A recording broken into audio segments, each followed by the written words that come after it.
Good evening. And welcome back to Dear's Artists on Artists series. My name is Lynn Cook, and I'm the organizer of this series with a good deal of help from Patrick Heilman and Kristen Poor. I'd also like to thank Art for Art's Sake, our patrons who make this series possible, and for their steadfast support over what is now many years. It's a great pleasure to introduce Joe Scanlon tonight. I'm sure his work, if not he personally, is familiar to many of you. He was born in Ohio in 1961 and gained his BFA from Columbus College of Arts and Design in Columbus, Ohio in 1984. He's shown widely in solo shows internationally since 1995, amongst which I've seen a number, and you may have also. Particularly memorable for me were Pay Dirt at the Icon Gallery in Birmingham in 2003, and the show that's currently at K21 in Dusseldorf called Passing Through. And it's a fascinating concept. It's a pavilion and other elements that have been inserted into a kind of rooftop gallery of the museum, and the show permutates, and it goes through September of this year and takes new forms, rearranging the components. It's got an excellent catalogue too. There's also currently a show at Martin Yander in Vienna, and an article in the present, or the new art forum called Modest Proposal. Please join me in welcoming Joe.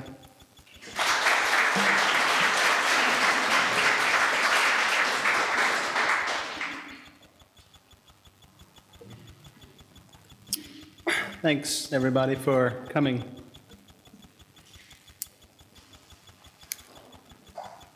Let's see.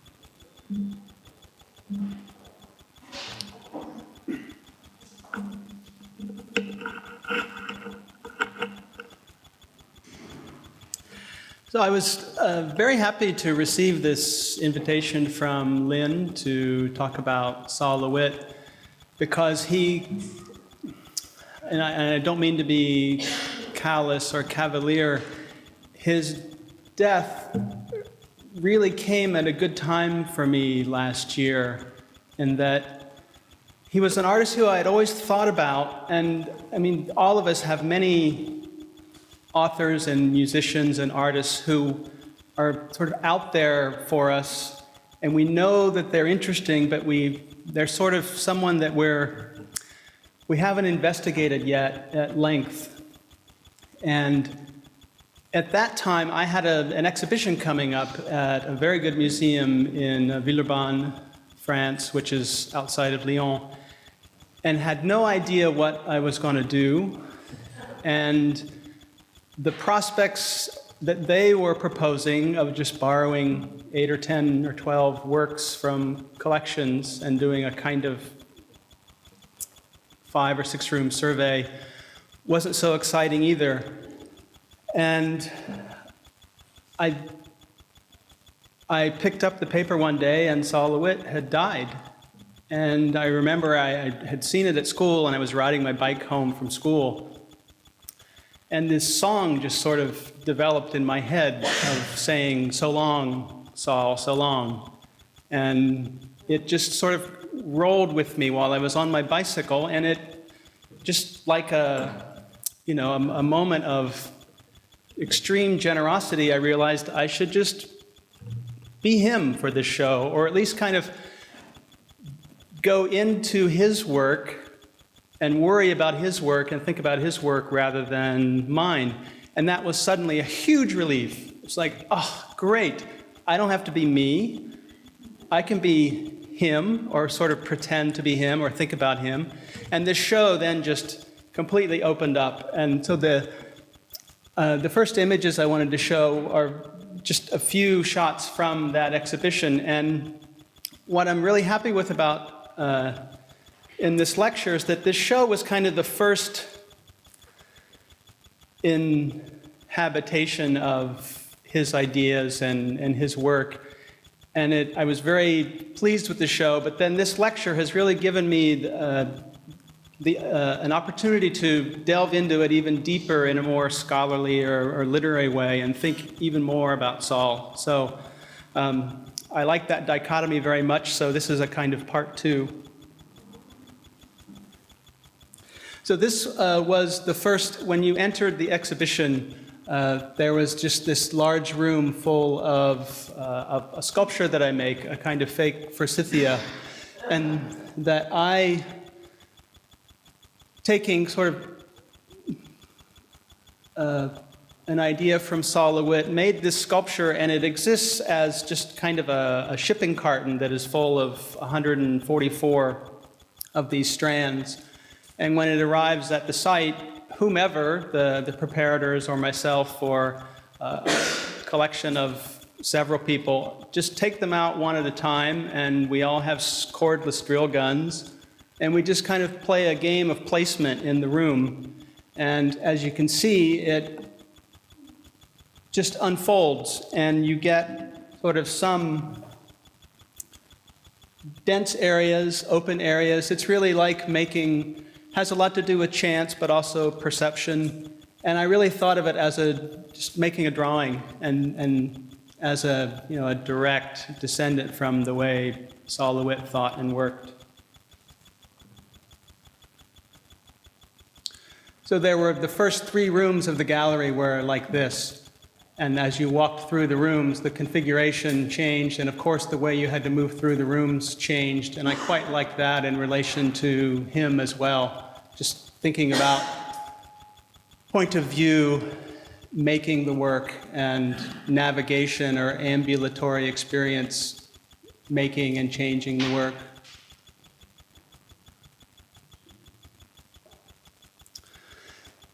This is the worst image that I have of his work, so I thought I would put it up first, but it's also a nice image to start with. And I didn't say worst because the wall drawings are incredibly hard to photograph, and then even worse from a photograph into a digital file, into a projector at 72 dpi. But I wanted to start with this drawing, which is number 46, and it's kind of the first drawing that you see when you enter the rooms of drawings up at Beacon now.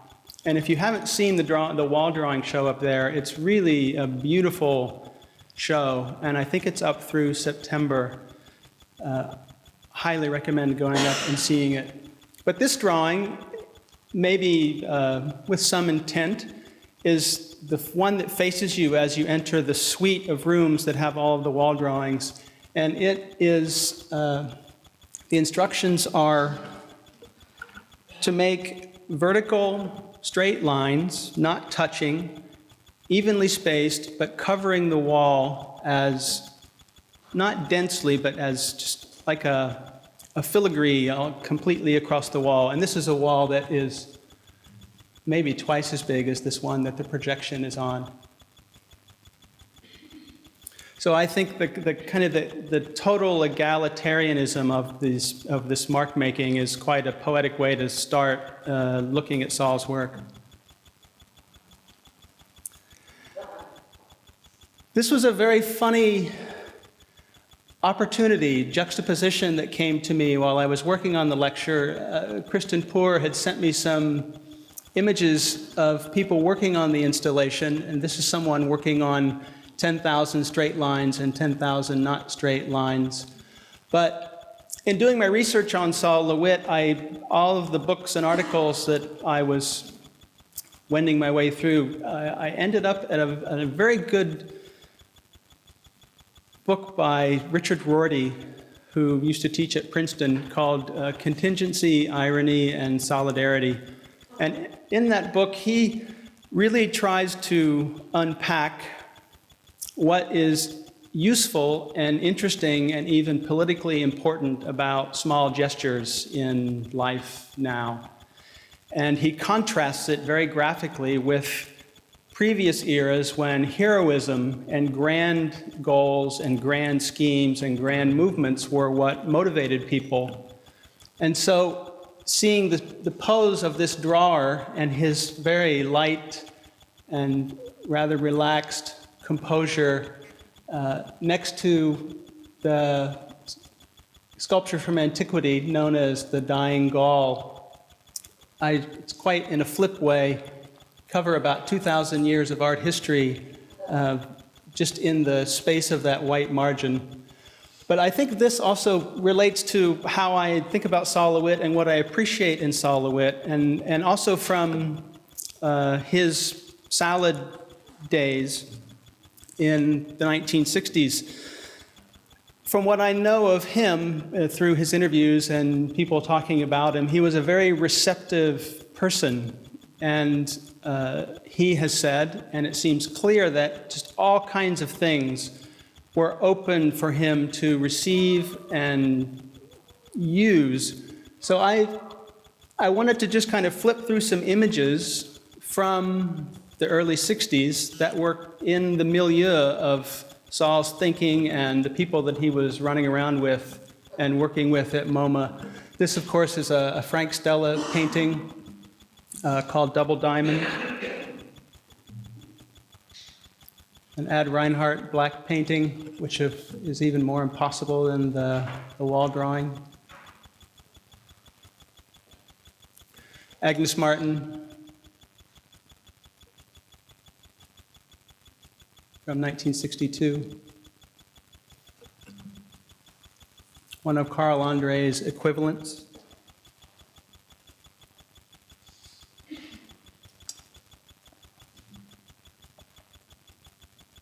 Dan Flavin and his sculpture 1, 2, 3.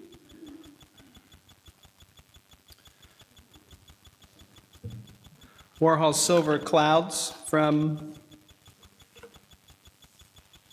66. And 1966 was, of course, a real fulcrum year in art history, and that many people that year solved this dilemma, or made this transition from the grand scheme that always seemed to fail, that at the time could have been called modernism or could have been called abstract expressionism, to devising something that they knew they could do, that they were terribly interested in, and that had a kind of survivalist exclusivity to it. And I want to read a quote from the Rorty book that I think applies a lot to these gestures, whether we think of Flavin working on all of the iterations that one could do with industrial lighting, or Carl Andre and all of the iterations that was possible with the equivalents. Warhol's Silver Clouds, in his mind, maybe somewhat flippantly, but where he really saw this as a kind of end of career or end of moment gesture. And of course, on Kawara. So this is Richard Rorty. If the ideologies of doctrinaire capitalists or doctrinaire Marxists seem dry and bloodless, perhaps it is because they rob us of the chance to care about something small enough to grasp, something whose dimensions are capable of being dealt with in a direct way. I think that really captures quite succinctly maybe the motivation that was going through a lot of artists at that time, and finding, not so much worrying about what they couldn't do, but focusing on what they could, and then believing in the poetry or contingency of that.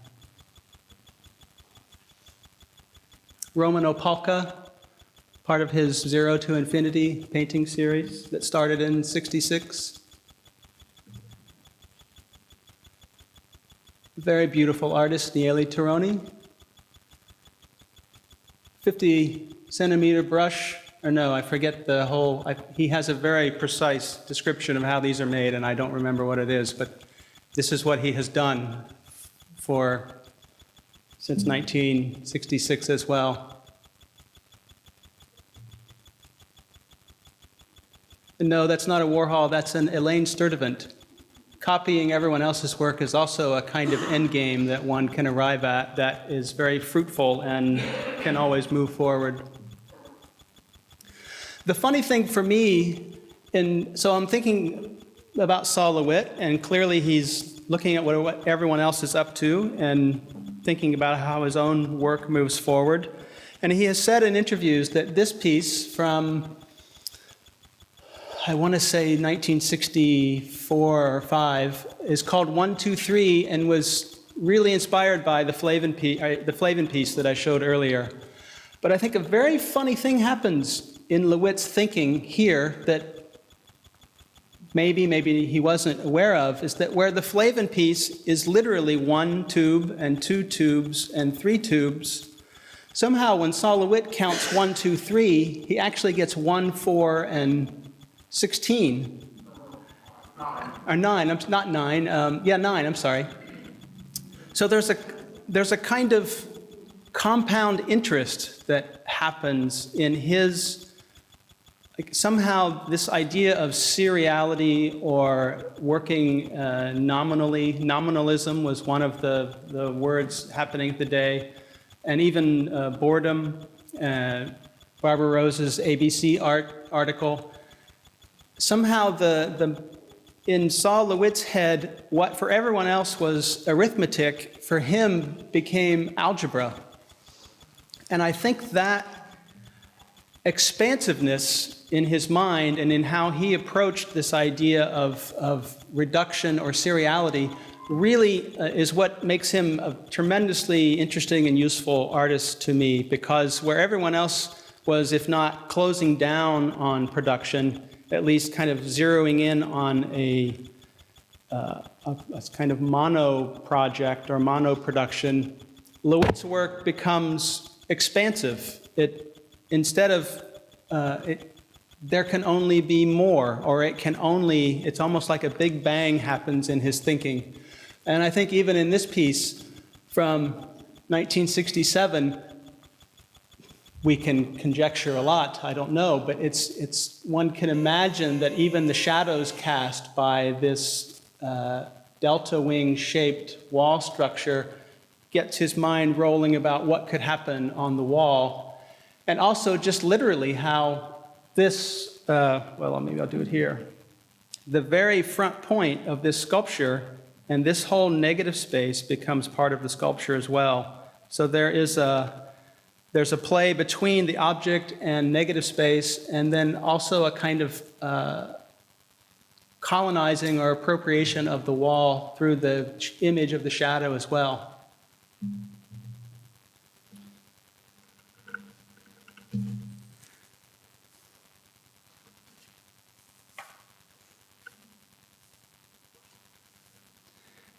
So it's about that time, the time of the sculpture I just showed, that he publishes the paragraphs on conceptual art. And in that writing, he talks about the idea being a machine that makes the work. And I think it's important to really, or it was curious to me to really poke at what the definition of his machine would be. Because with Warhol, we understand Warhol's machine very well, because at the time of Warhol, we had seen that machine since the late 18th century in Birmingham and Manchester, and in this country, most famously in Detroit, in Ford's assembly line. And Warhol's factory was very radical in terms of approaching art with that production logic, but it wasn't something that we didn't know about a way to go about making things. For me, LeWitt's machine is a radically, almost incomprehensible machine in that it doesn't even know what it will make. Ford, of course, has to plan what goes onto a Model T before they can start the assembly line, and of course, they have to sort of plan how many fenders and how many rims they're going to need, and how even sort of guess how many they think they need to make to sell. But when Sol LeWitt gets an idea for a drawing, the machine doesn't know how many iterations of itself it's going to make. And the beautiful part of the machine is that it doesn't care. Its only job is to go through those iterations. And so, where Warhol's machine is mechanical, LeWitt's machine is it's digital. It's like data mining or an information economy, where once you plot points and hit go, you just sort of catch whatever you catch in the production that those coordinates and those instructions produce. So there is, I think, in these works, while they are physically tremendously beautiful, I mean, we psychically appreciate the labor that goes into them, but then a nice pencil line on a roller textured wall is lovely to look at. I think there's also in them a kind of psychic beauty that we recognize in the expansiveness of the machine. When I'm in this room at DIA, it starts to make me think of Kasparov playing Big Blue, and Sol LeWitt's idea is Big Blue, which I think could think 200,000 different possible moves per second, and the vastness of that, I think, is in a liminal way in Sol LeWitt's machine. Something else that's quite beautiful, and I think maybe surprising in the wall drawings, is this idea that even though the plan seems very dry, in fact, when it's executed, all this sort of unknown information percolates up out of what happens when the drawing gets made.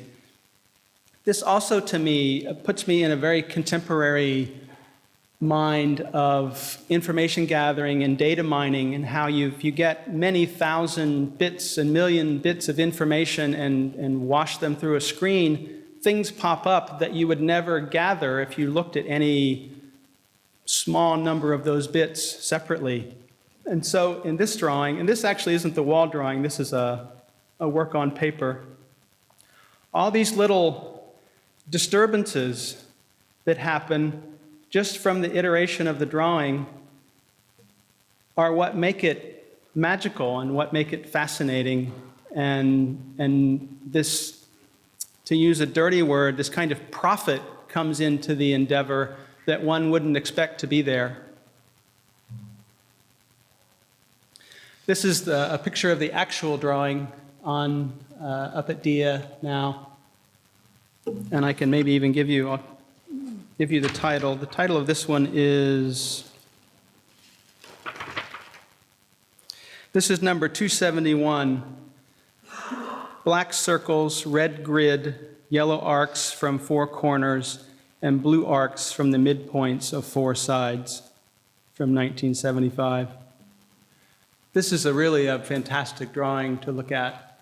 And this is, the installation there is so beautifully done, to my mind. This one is exactly opposite the one that I started the lecture with. So where one is all about the uniqueness of each mark, this one is just a complete collision of marks. Almost, you can almost get like dizzy looking at the surface of it. And this actually on the projection is quite nice.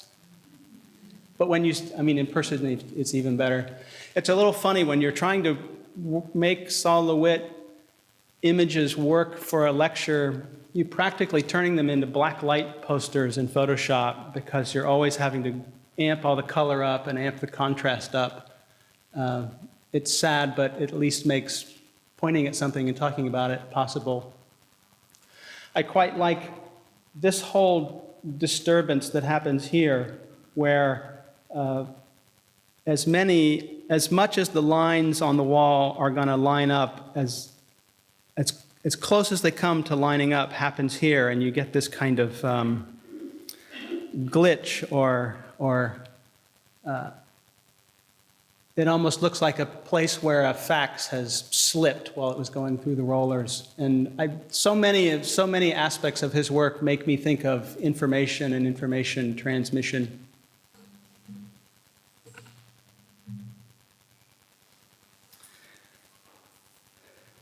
Part of my thinking about organizing this lecture was to organize it around books that it reminded me of. And in looking at this drawing in particular, I pulled this book off the shelf when I got back home. Richard Sennett's a sociologist. He was at University College in London, and I think now he's at Brandeis. But this was to continue this conjecture about Sol LeWitt's awareness of his atmosphere.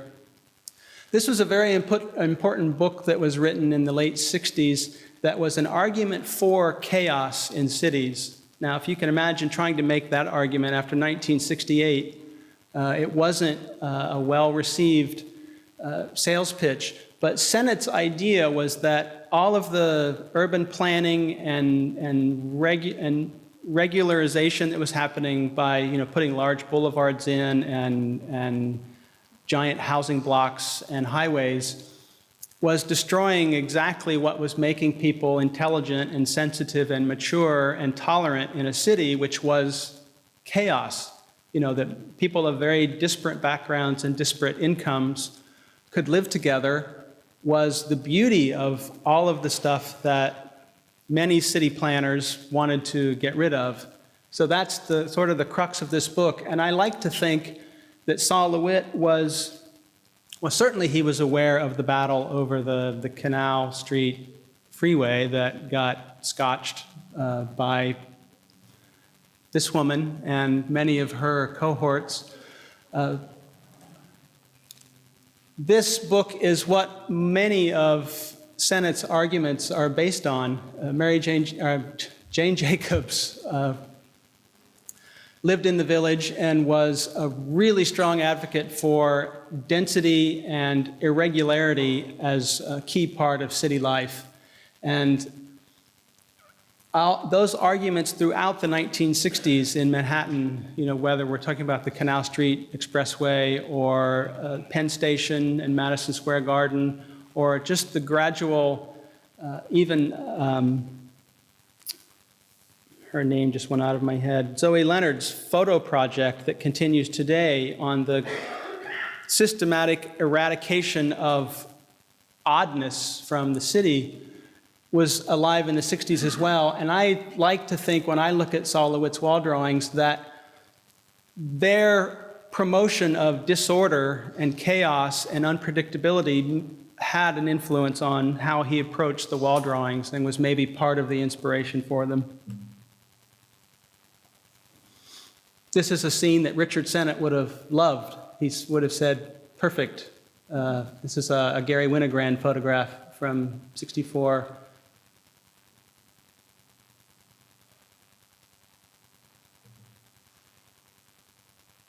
Of course, there were other people attacking and thinking about and trying to rearrange the city in the 60s and making drawings about it. And I would like to assume that Sol LeWitt is knowing and thinking about and incorporating these ideas as well. This is a collage by Guy Debord, where he took a map of Paris and cut out only the interesting parts that were left and made a kind of plan for how to get from one to the next. And in a more gentle and ambient way, a drawing from the late 1960s by Stanley Brown. He's an artist living in Amsterdam now who made a series of drawings where he would just go out into the street and ask people directions. And until somehow the first person's directions petered out, and then he would ask someone else directions, and all the time just make a drawing of his travels that became the piece.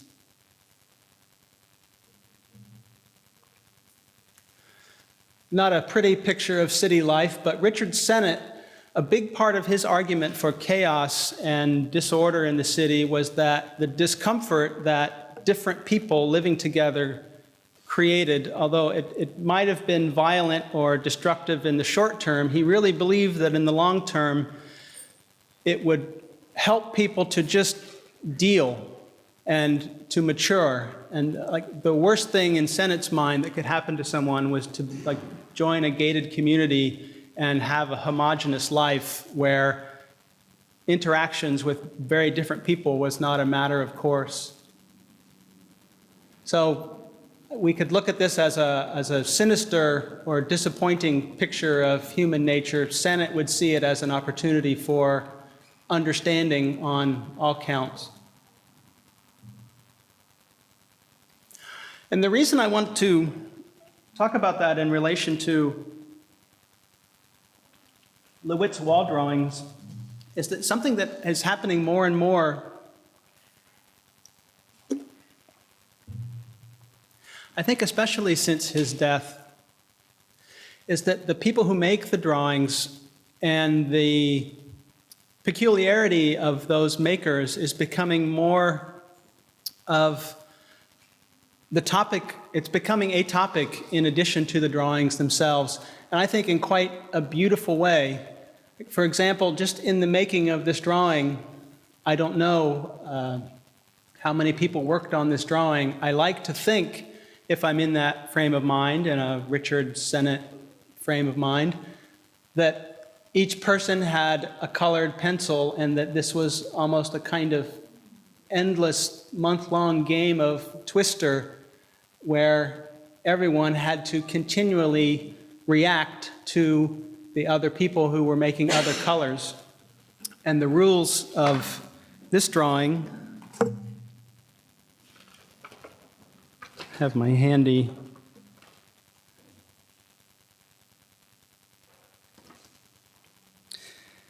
This is number 69 from 1971.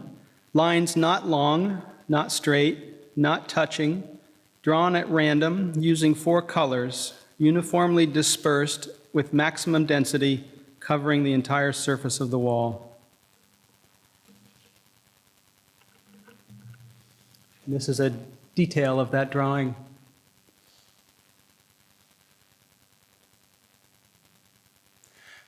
I get a really strong feeling of kind of copacetic cohabitation from this piece.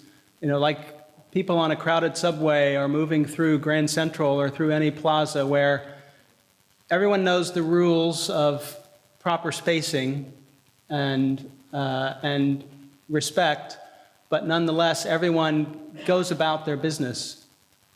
And I think this is it's a lovely metaphor for that, both in its making and in its visual pleasure. This is a drawing that addresses that idea explicitly, and it's a little difficult to see here, but not bad.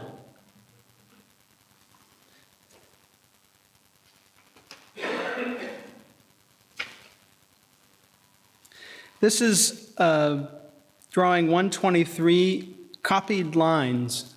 Very simple title. The way it works is that several drawers start on the left side of the wall, and one person makes a non-straight line, and then the next person makes a line following as well as they care to the previous line.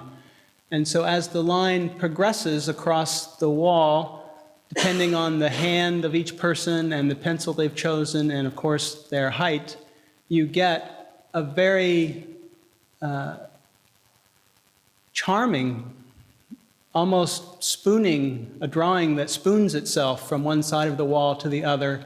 And as you can see in the detail, you feel the weight and the individuality of each line, and also the way one person's quirks, like one person's jagged moment, has an effect on the other people who are drawing.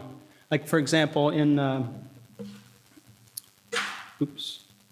this section right here, I don't know how this happened. You know, you can look at this line right here, and then the gradual exaggeration of that little blip has just a very poetic human touch.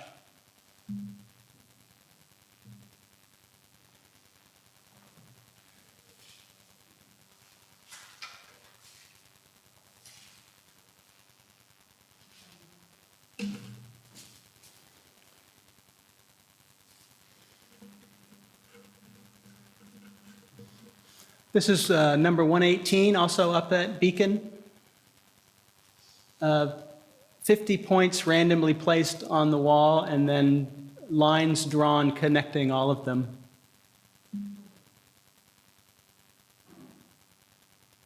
It has a really different feeling from this drawing. And you can almost, this feels like this is a village drawing, and this is not a village drawing. This is a global drawing or a national drawing, and I think the emotional impact of the straight lines, the plotted points, the no-nonsense distribution and network that each point seems to have, and also the conflicting interests that all the points have. I think there's a nastiness in this drawing, in that the way that the direction that any one line wants to go has to contravene many, many other lines to get there, and yet still does, creates a real strong, you can almost feel this drawing vibrate with the tension of just get out of my way-ness, contrasted to the previous drawing. This is a detail. And the way this drawing works, the drawers, before they start, are instructed to plot at random, to whatever extent random can be, 50 points on the wall, evenly spaced, and then set about connecting all of those points to each other.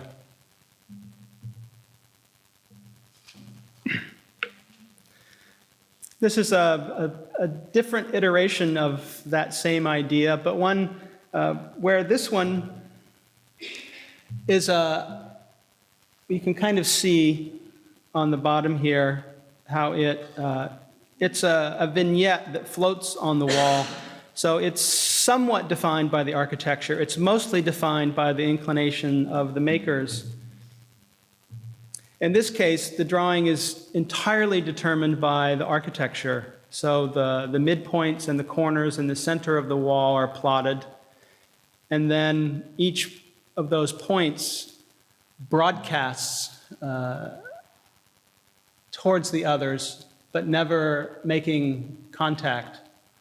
This one, I get a very strong feeling of broadcast, and it even makes me think of classical Greece and the agora and all of the speakers on the plaza who, with their competing arguments, and that they're all equally there, they all have an equal voice, and they benevolently overlap with each other.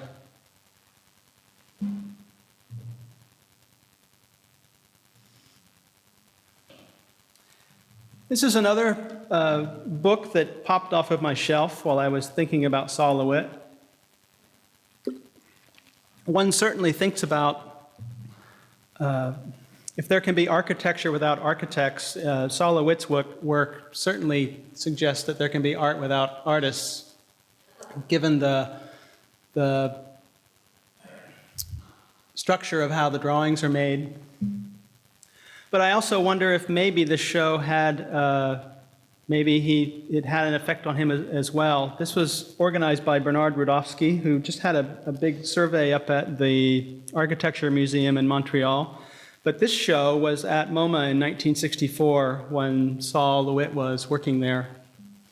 And the idea of this book and,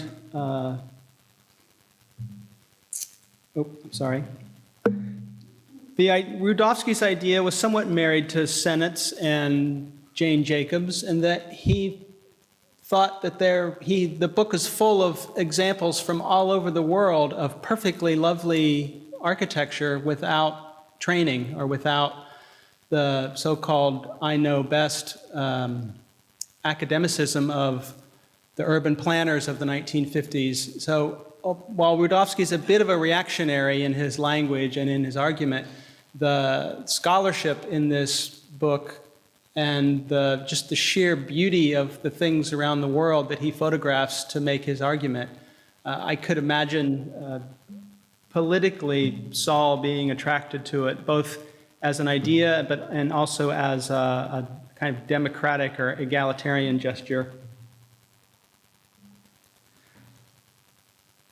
Isometric drawings that are also in Beacon. And I think these are some of my favorite drawings of LeWitt's because they have a kind of amateur carpenter's genius to them, and that you can't see, of course, in this reproduction, but each of these isometric forms is plotted on a grid that's on the wall. And the way you get any one particular form is by choosing to, say, choose the corner of the grid or the midpoint of the first square or the point where two diagonals drawn on any one square the grid makes, and then connecting all those plot points and shading them to create the illusion of form. But they feel very much like, when you're traveling anywhere and you see a barn or a newspaper stand or some kind of structure that has a real elementary self-taught genius to it. And I get that pleasure from these in the same way. I think partly too because when you walk up to them, you really, unlike some of his drawings, you really can unpack these and figure them out, but it doesn't minimize their charm. It just makes me appreciate how elemental decisions can be full of sensitivity. I also quite like too how they flatten out as you walk past them.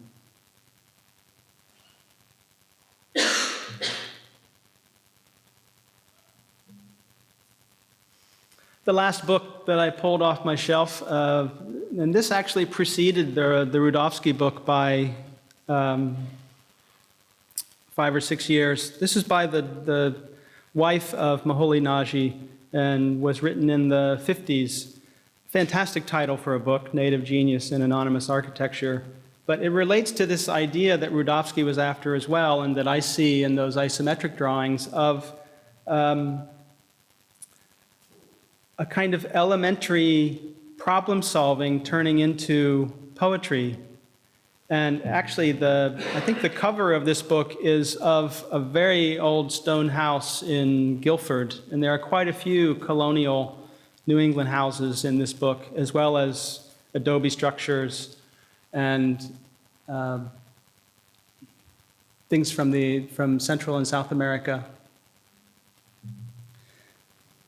But I think that idea of native genius is it's a beautiful way to think about this drawing as well of Sol's. And I think this might be my favorite wall drawing, and that of all of them, I think the scale of this drawing and makes it incredibly legible, but the parts that make it up are so basic, and it produces a poetry and a complexity that just doesn't seem possible when you look at the parts. And just even as political metaphor, the way that, and as you can see, if you don't know, the way this is drawn is that the wall is gridded out. So you can see that there's a light pencil line demarcating all of those stop points. And then within each square, a certain combination is made. So in this square, for example, it's an arc drawn from the upper right corner to the lower left corner, and a straight line drawn from the upper left corner to the lower right corner. But what's quite lovely is when you start combining these, how the lines kind of band together and make these phalanxes or clubs or whatever you would want to call them. They become almost chromosomal in their attraction and linking up with each other.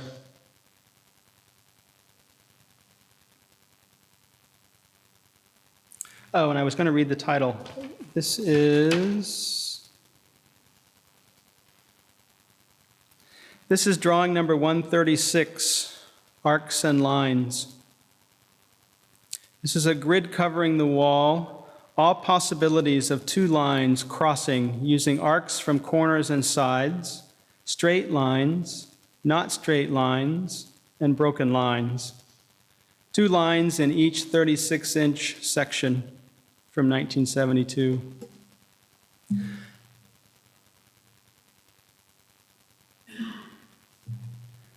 So it marches down the wall. This is kind of the next section and the following section. And I quite love how it ends. This is the last wall where the arcs have run their course, and it's just a game of straight and not straight and dotted lines.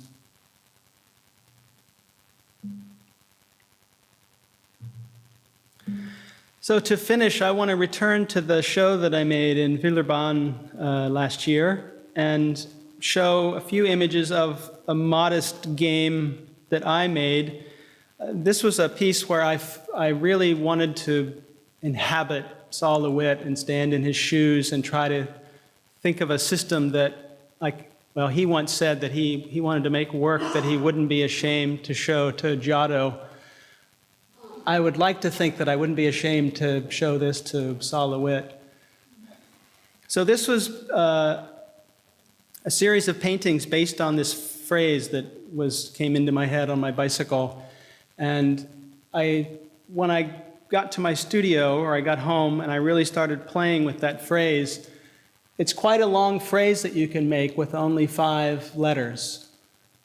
And I liked, too, that with that many letters, you could move them around and make all kinds of different shapes and even spell different things, and that it had a kind of closed system of variability that felt very much like Sol LeWitt.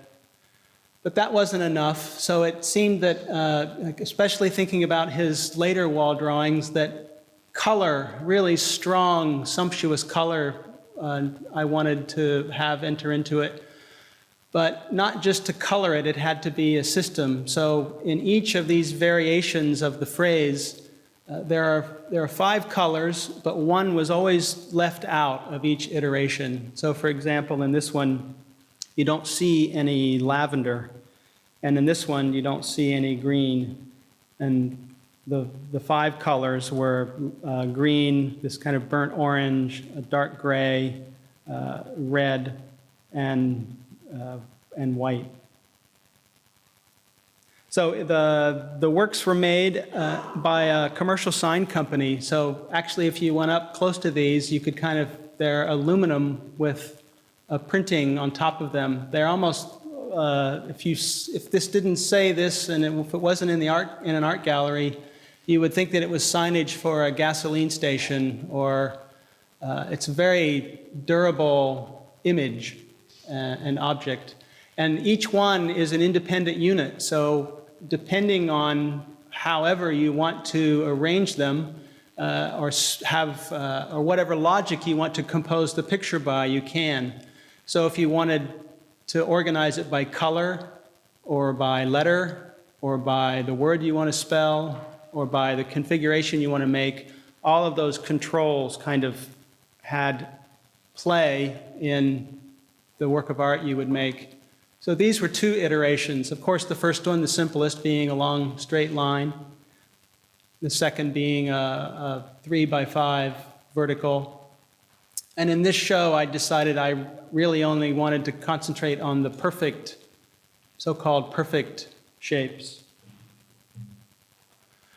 This was one where I organized the painting by the letters, and also quite liked that it made this, instead of spelling so long, Sol, so long, it spells so long.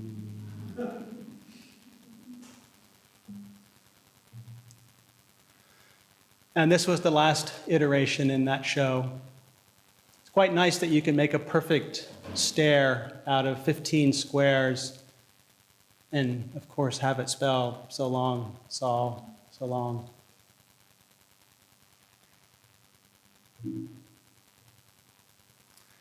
That's it. Thank you.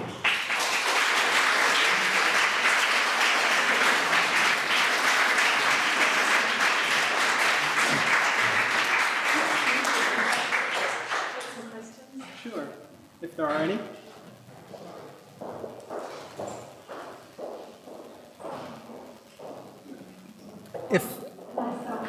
Go ahead.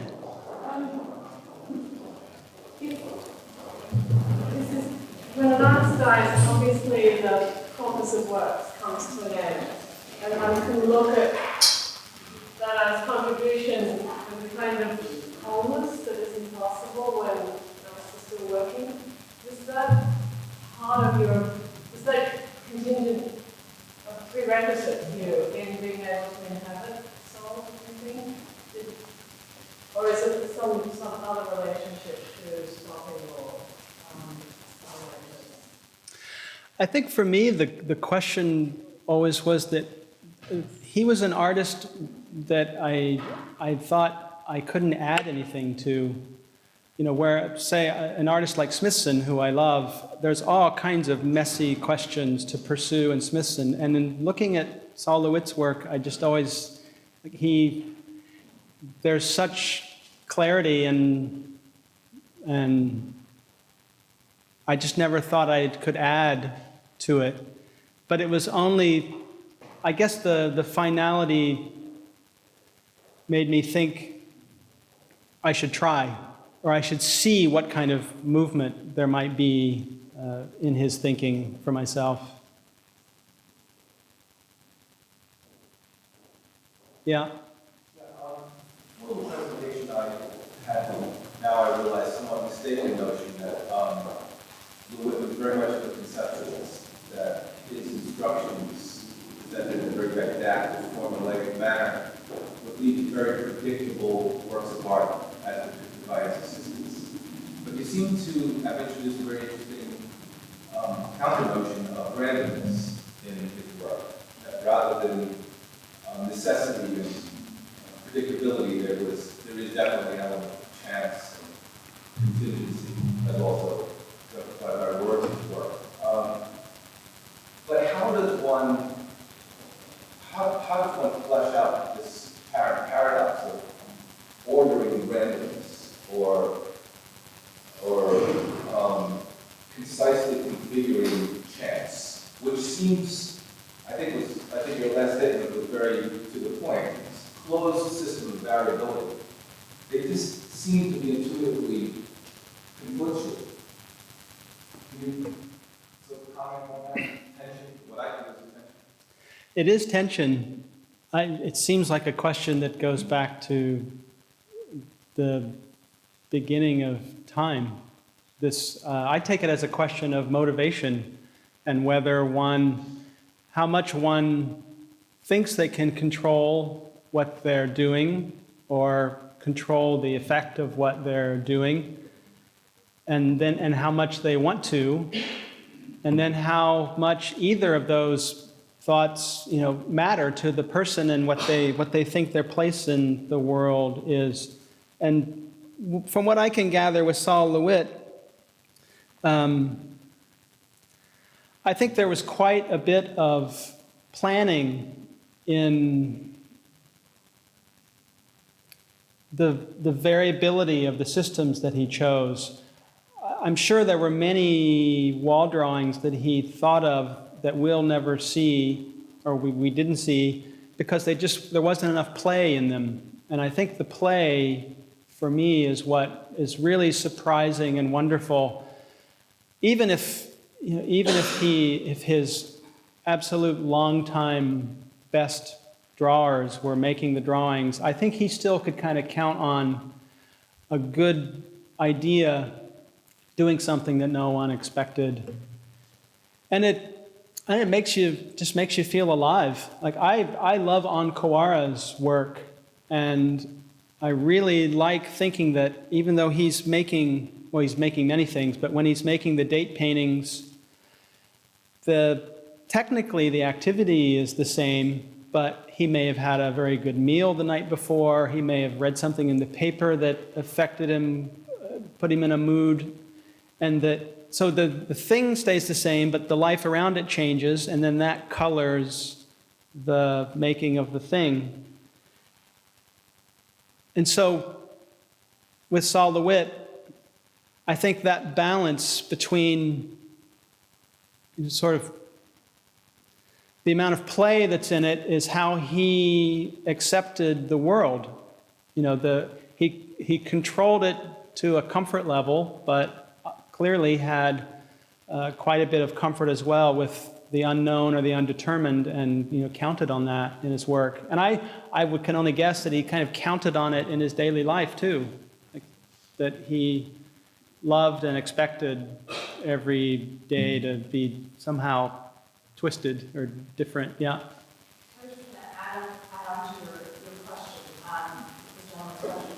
there's that wonderful, I can't quote it verbatim, but there's that wonderful line in paragraphs on conceptual art where he talks about, maybe sentences on conceptual art, where he talks about conceptual artists being mystics that reach conclusions that the logic cannot reach. Something I can't recall the exact words, but he talks about that in his work.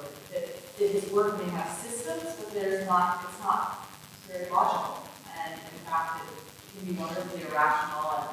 And I think about the drawings idea, how many of them were being done by people who were entirely different. That one where you draw till your arm, as far as your arm can reach, that's going to be different every single time it's drawn. And that wonderful way that he would like his work to a musical score, it's as the composer, he's come up with this set of instructions for the score, but it's going to be different every single time. And I agree with you that there's that wonderful combination of even though his work is systematic, it's not remotely by practice of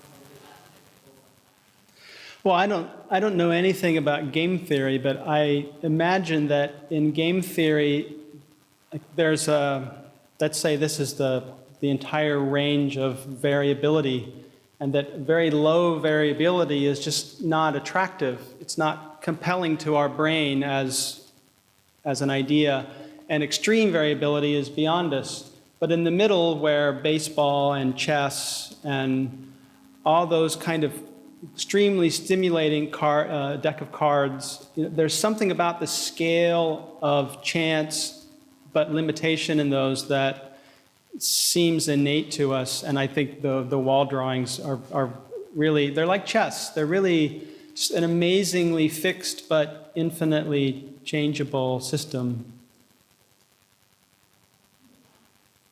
On the day this past summer when I saw the LeWitt exhibit on the Beacon, I also that same day heard a lecture on Lawrence Weiner, or Wiener, I'm not sure how to pronounce. It's Wiener. Yeah. It seems to me there is a very close relationship between those two lines. I'm sure they were aware of each other, but were there any mutual influences? I don't know. I didn't cross Lawrence Weiner much in my research. Certainly they were in the same place at the same time, but I don't know.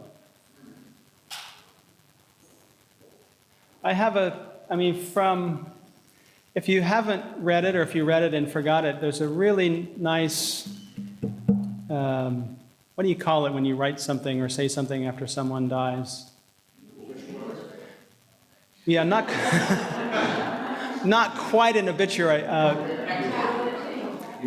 Mel Bochner wrote a text in Art Forum after Sol died, And it's in many ways an unflattering picture of the man. And I think of that because he could be very sarcastic about other artists' work. And maybe I get a suggestion from that he maybe thought Kossuth and Wiener and all of the more philosophically minded conceptual artists were a bit pretentious. But I don't know anything about that. I can only gather that from Mel Bochner's well-honed gossip. That it actually, one of the most surprising things in that, he said that Sol LeWitt was an avid sports fan and really liked football and could really hurt you in a game of football, which doesn't seem possible seeing pictures of this man and hearing so many pleasant stories about him, but Mel Bochner says so it must be true. Yeah. I just think it's so beautiful to think about how one is inspired by another artist, or you just decide that you're going to let this all help you decide about your art for a while. But it's interesting in the loop, you start with this image of the Corsica, and you end it with the so long Sol. But as we come around again, you see them juxtaposed, and they seem very, very different. These two bodies of work, and I know that they're linked to your chronology, and also this idea of letting another artist help you think through. But I want to think a little bit about how you see it as being either, maybe not the same, but how you reconcile those. Yeah, I think the book that I started with too, the Richard Rorty book, is really useful that way, in that in the chapter on selfhood, he talks at length about Harold Bloom and the anxiety of influence, and cites a beautiful poem by Philip Larkin about exactly that anxiety, that you could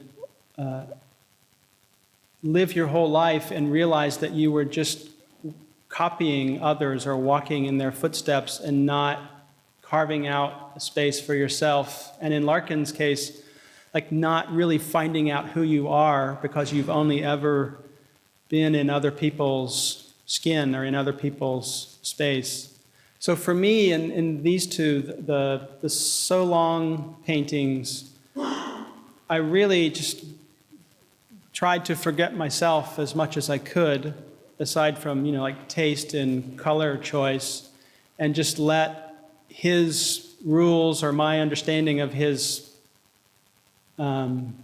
chemistry dictate how that piece was going to look. And I, really almost didn't feel like I was in it.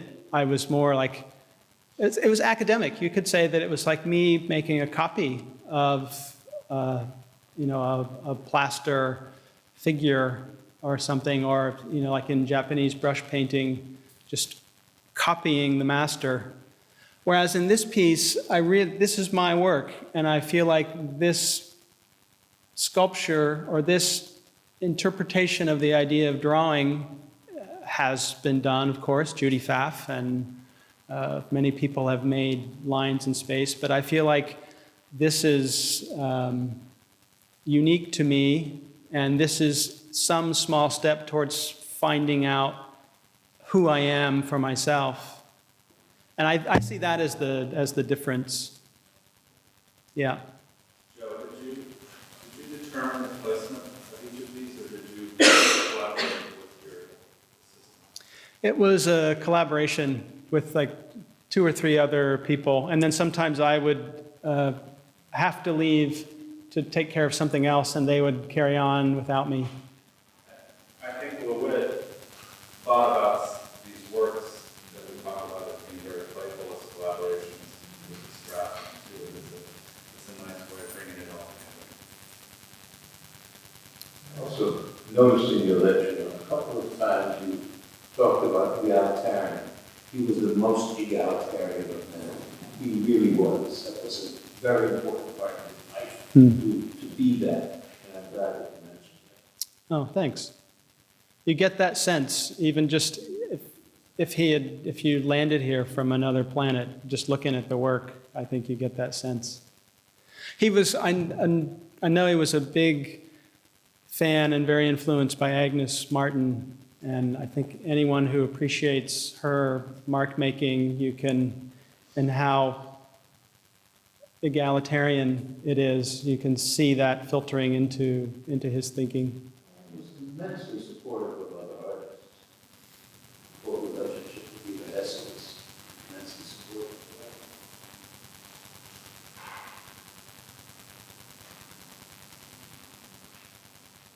No other questions? Okay, thanks.